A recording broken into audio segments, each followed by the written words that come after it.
A hotel room in the heart of glamorous London. A door that leads to a place beyond time itself. One man vanished between present and past. And you, would you dare open that door? This is not fiction.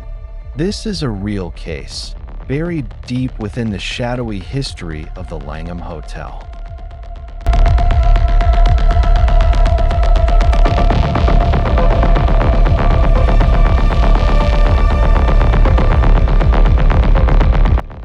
The doorway to the past at Langham Hotel.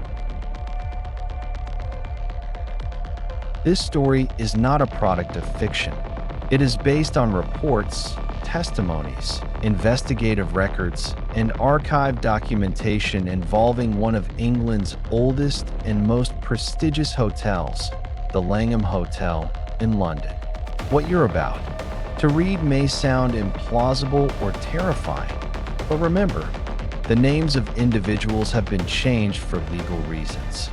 Everything else has been preserved from original witness accounts.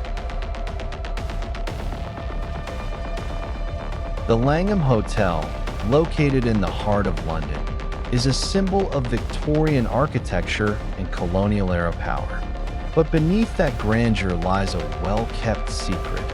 Room 333, sealed for years, not for renovation, but for something that doesn't belong to our time.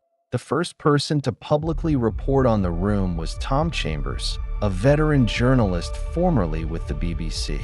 He visited Langham in the autumn of 2003 to investigate supernatural phenomena in historic hotels.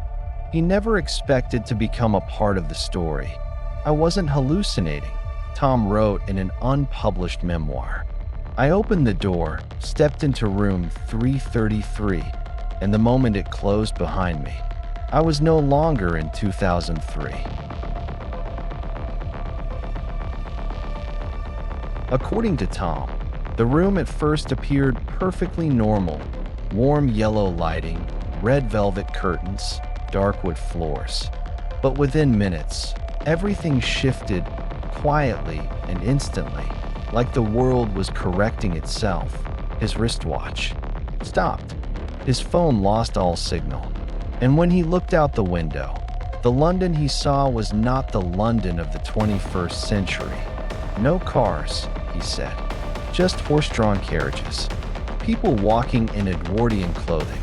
I thought I was dreaming. But everything, the colors, the sounds, even the scent of damp wood, was painfully real. He tried to run out, but the doorknob had vanished. The wall where the door had been was now smooth, as if it had never existed. Tom spent the rest of the time trying to understand what was happening. He tried yelling, banging on the walls, even recording with his audio device, but nothing left a trace. Then night fell. That's when he noticed a full-length mirror in the corner, one that hadn't been there before. It reflected the room exactly, but he was not in the reflection. Instead stood a man, pale-haired, dressed in a late World War I era German uniform, staring straight at him, unblinking. Slowly, the man raised his hand and waved. That's when I knew, Tom wrote. I wasn't alone in that room, and that I wasn't in the past, but in a skewed version of time, a temporal echo. The next day, if it was a day, Tom awoke to find a chair in the center of the room. On it lay a handwritten letter in faded ink and aged paper, written in German. It was from a man named Wilhelm Kruger, a German officer who had stayed at the Langham in 1915, just before vanishing without a trace. He wrote that he had fallen into a loop of time in this very room and had seen different versions of it appear, tied to different years: 1889, 1942, 1963. Tom began to realize room 333 wasn't haunted. It was a rift, a glitch in time that opened randomly, trapping anyone who walked through.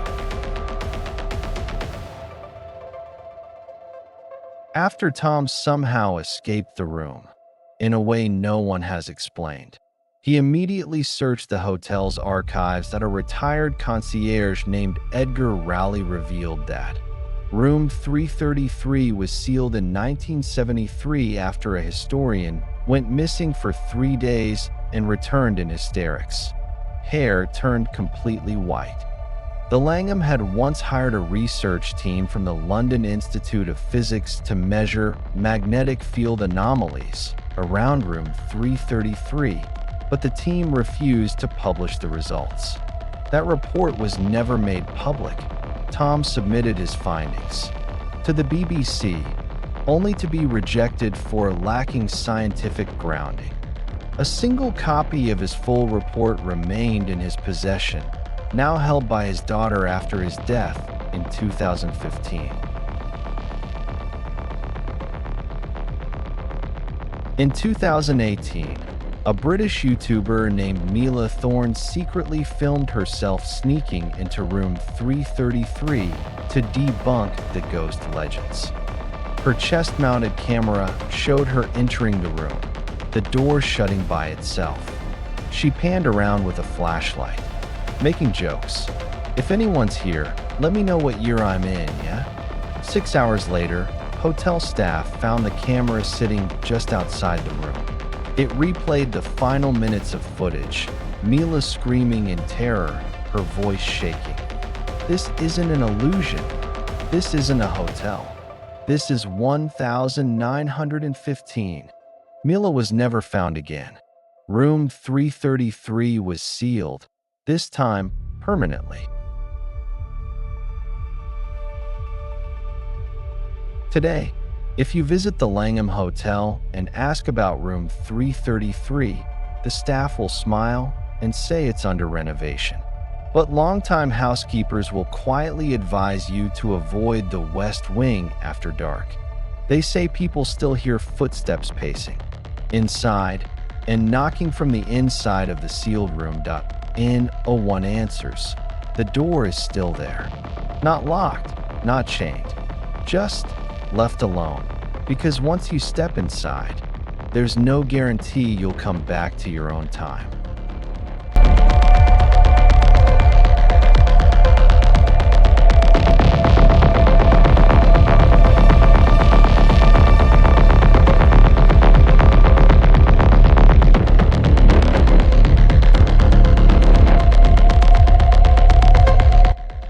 The Kentucky meat shower.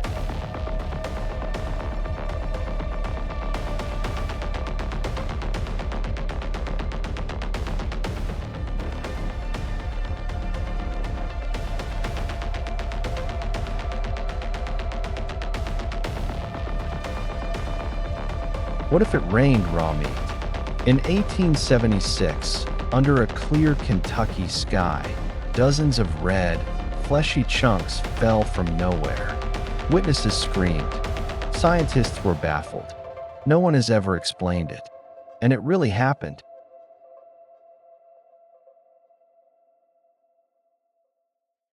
You're about to hear a true story, once documented by journalists, scientists, and government officials in the state of Kentucky in the late 19th century.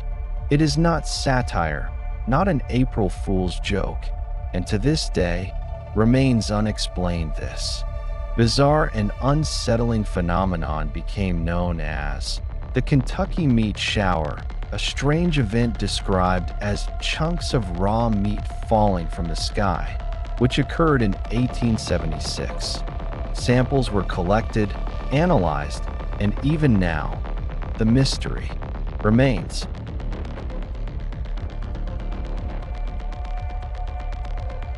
On March 3, 1876, a clear morning on a farm near the town of Olympia Springs, Bath County, Kentucky. The sky was cloudless, a light breeze. Mrs. Allen Crouch, the wife of a local farmer, was doing laundry outdoors when she heard a rustling sound on the roof. She assumed it was birds, or perhaps a swarm of bees. But within seconds, she witnessed something no one had ever seen. Bright red pieces of meat began falling from the sky, like snow, like rain, but it was raw meat. It fell on the roof, in the yard, even on my clothes. Mrs. Crouch later said, "No rain, no thunderclouds, just dozens of pieces of meat, in various sizes, some longer than a human hand, falling for 5 to 10 minutes. No one knew where it came from, and no one dared to taste it. Not yet."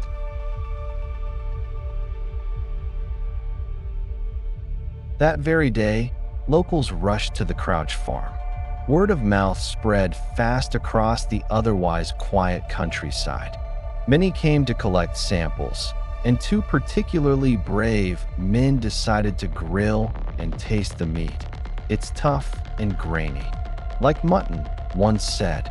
"Tastes like venison or horse," the other replied. Samples were sent to multiple universities, Transylvania University and the Louisville Analytical Center, among them, for analysis. The early results were shocking. The meat had the structure of striated muscle tissue from a mammal, with traces of cartilage and fat. Some scientists believed it came from horse or deer, but no one could determine the exact species or explain how it had fallen from the sky. Importantly, there were no storms or unusual weather that day that could have blown meat from elsewhere.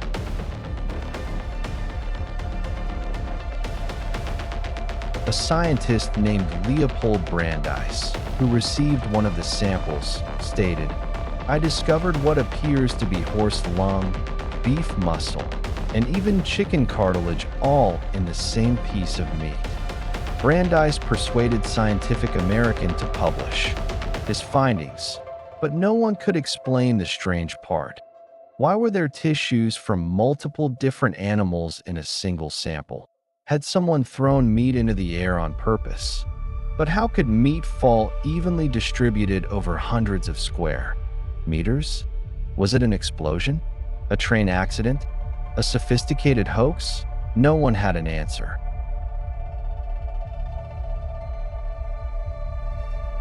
Weeks later, a controversial theory surfaced: vomiting vultures. Some naturalists proposed that a flock of scavenger birds, like vultures or buzzards, had gorged themselves on rotting carcasses and vomited mid-flight when startled. If, flying in formation, they could theoretically vomit at the same time when caught by a sudden wind draft. There's no way hundreds of meat chunks fell all at once from just a few birds, the New York Times argued in rebuttal. Furthermore, no one saw a single bird in the sky during the event. No wing flaps, no feathers, no bird droppings, only meat, and more meat.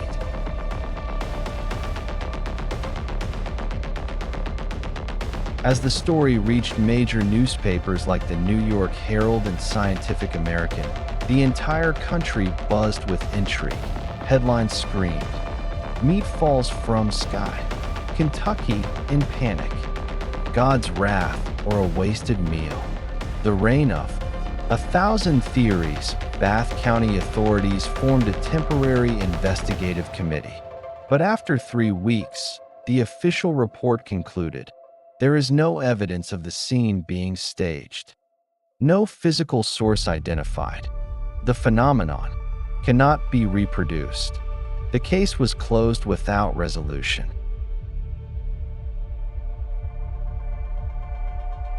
Many of the meat samples were preserved, dried, salted by local residents as proof that, yes, it truly rained meat. One man, John Reeser, a local hunter, even kept a piece of meat for 30 years in a wooden box with small air holes. He believed it contains mystical energy. Reeser claimed, "Every time it rains since then, I hear a soft clicking sound from the box." In 1906, when he passed away, the wooden box vanished with him, and one knows where it went.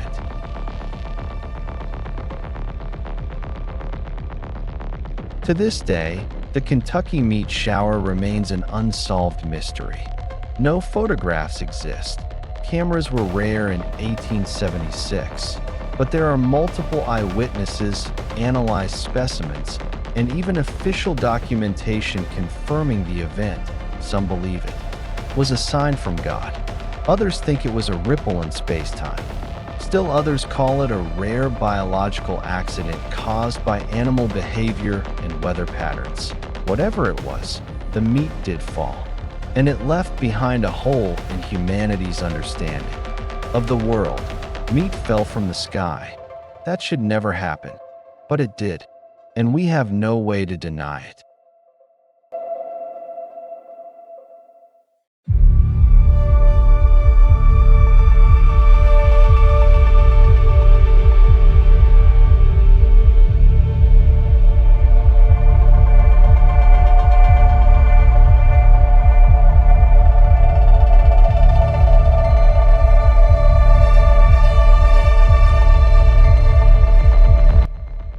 What if an entire neighborhood disappeared and every single clock stopped at the exact same second?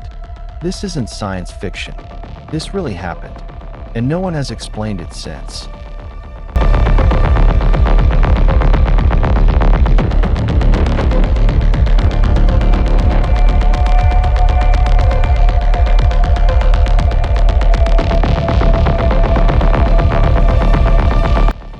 The clock stopped at 3:07. The entire neighborhood vanished.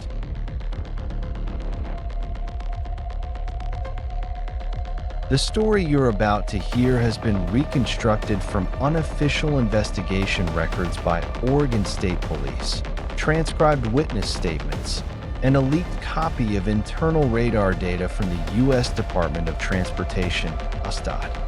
There has been no official statement from the government, and no widely accepted explanation, but the clocks did stop, and an entire neighborhood did vanish. On May 17, 2013, at exactly 3:07 a.m., every timekeeping device, wristwatches, wall clocks, phones, GPS systems, within a 1-mile radius of Ashcroft Avenue, Medford, Oregon, simultaneously froze at 3:07:21 a.m. There was no power outage, no seismic activity, no satellite alert or solar flare warning, but the 46 residents of that neighborhood, young and old, vanished completely within less than 4 minutes. No sounds, no signs of struggle, no bodies, only frozen clocks, and a cold, horrifying silence. By sunrise, relatives, neighbors, and delivery drivers began to realize something was wrong. Doors stood wide open, lights still on, TVs playing mid-program, refrigerator doors ajar, water still running, but no one inside. The first to contact police was Linda Keene, a local newspaper delivery worker. I saw a dog scratching at the front door, but nobody answered. I peeked through the window. There was a dinner table set, but no one in the house. And the wall clock was completely still. Local police arrived on the scene at 7:12 a.m. All of them reported a profound stillness, describing the atmosphere as if time had paused. The strange part, when the technical team used a low-frequency radio receiver to scan for signals, they recorded an 11-second audio transmission, apparently emanating from the center of Ashcroft Avenue. The sound contained a low, deep humus series of rhythmic pulses, a faint whisper that resembled human speech, but was impossible to decipher. The transmission occurred at 6.66 MHz, a non-registered frequency band usually prohibited by the Federal Communications Commission, FCC. A government technician, who remained anonymous, later contacted an independent journalist and sent an encrypted file with the following note: Ashcroft classified as temporary test zone level 4. Leak event at 3 hours 7 minutes and 18 seconds. Temporal break measured at -0.44s. No signal return. Recommend wave deletion. Contained via denial. Further analysis traced the email to an internal server of the U.S. Department of Energy, DOE.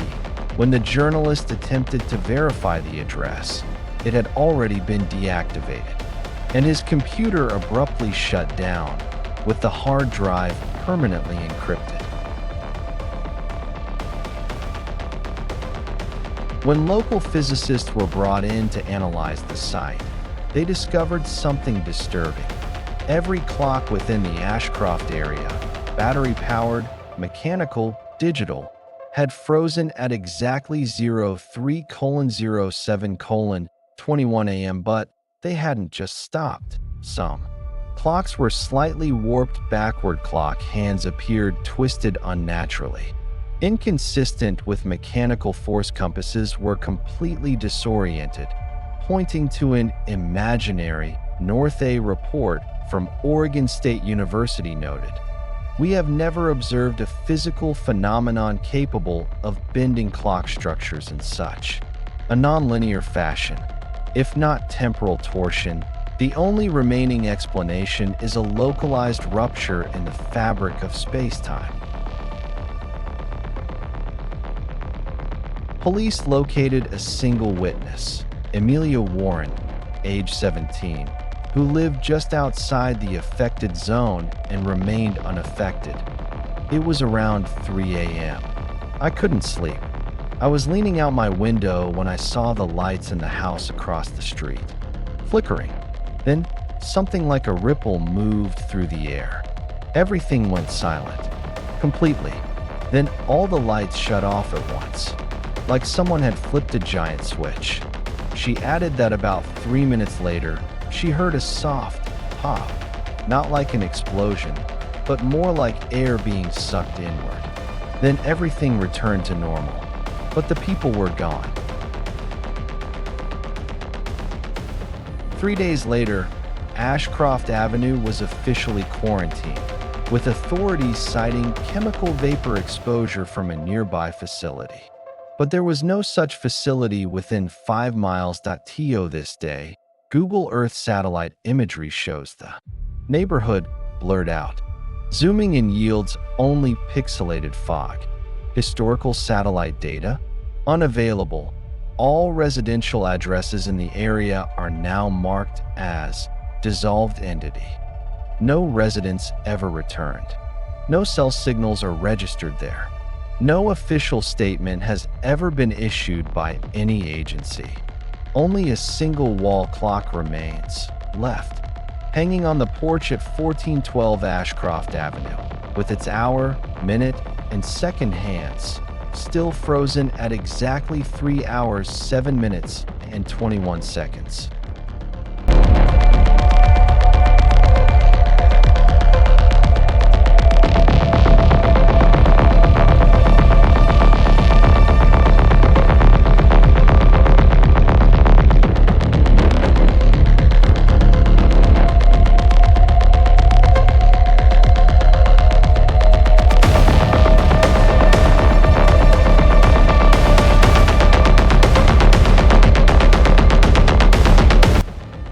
The television that broadcasts the future. What if your television turned on by itself and showed news that hadn't happened yet? In 1997, one Russian man watched disasters unfold before they ever occurred. This isn't science fiction. This was recorded. What you are about to hear is not a fictional story. It originates from internal reports, civilian testimonies, records from a local TV station that was shut down, and digital archive fragments that were deleted from Russian government servers. Though the authorities have never acknowledged the incident, the combination of physical evidence, Matching witness accounts and anomalies recorded on tape have led many researchers to call this the first known device to broadcast outside of time. In April 1997, in an old workers' apartment block in Tolyatti, Russia, a rundown area with weak electricity, erratic TV signals, and outdated Soviet-era televisions. That evening, Maxim Petrov, 63, a retired radio repair engineer, was eating dinner when his Rubin 714 television suddenly turned on by itself, even though it was unplugged from the wall.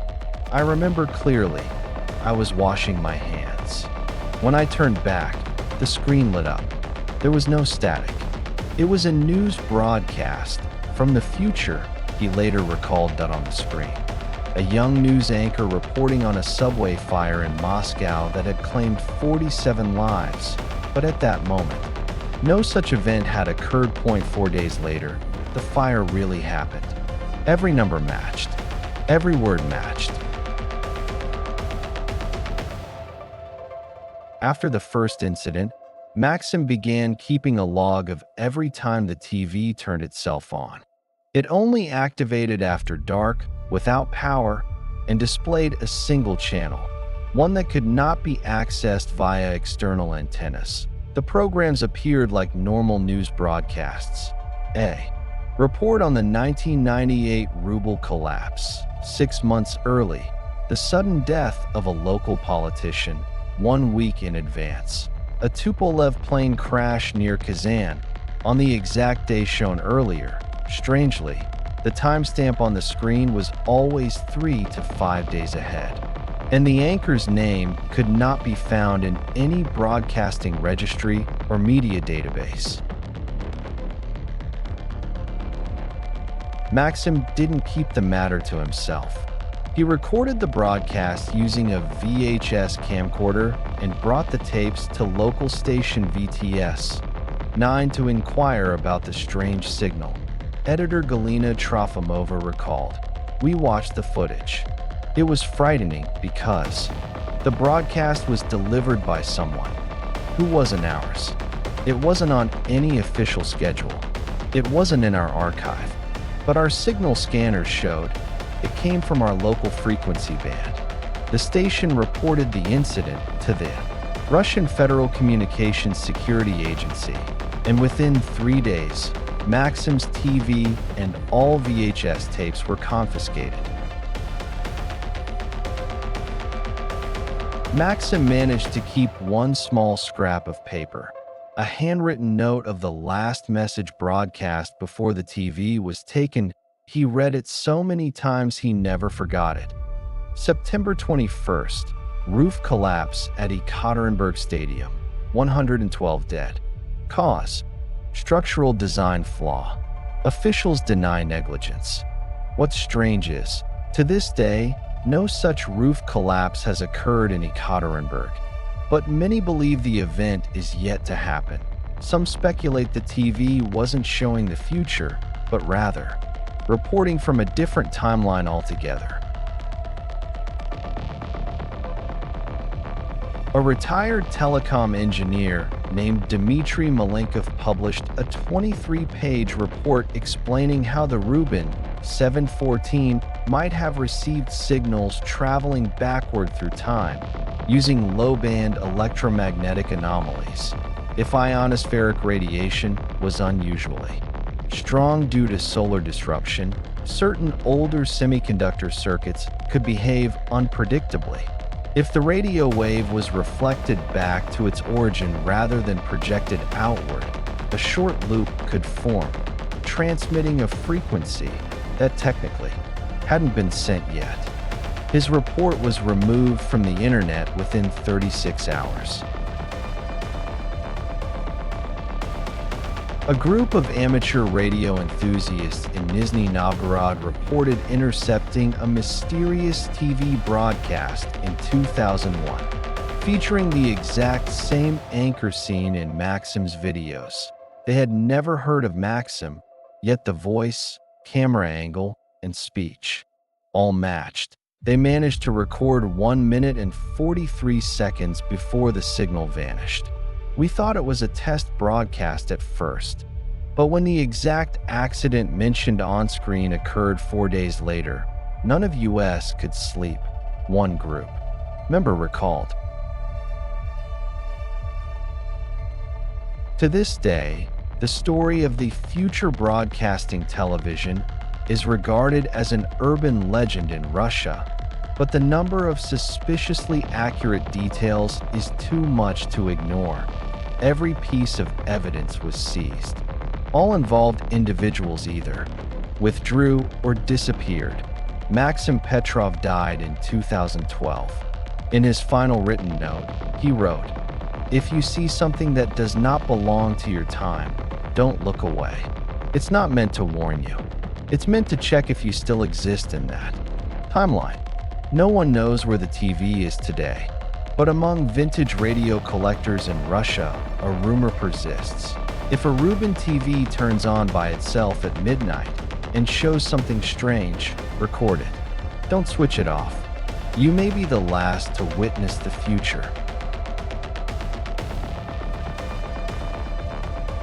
You've just heard a true story, or at least a piece of the truth, but what you just heard might still be happening somewhere out there. This is THN Mystery, where every shadow leaves a trace.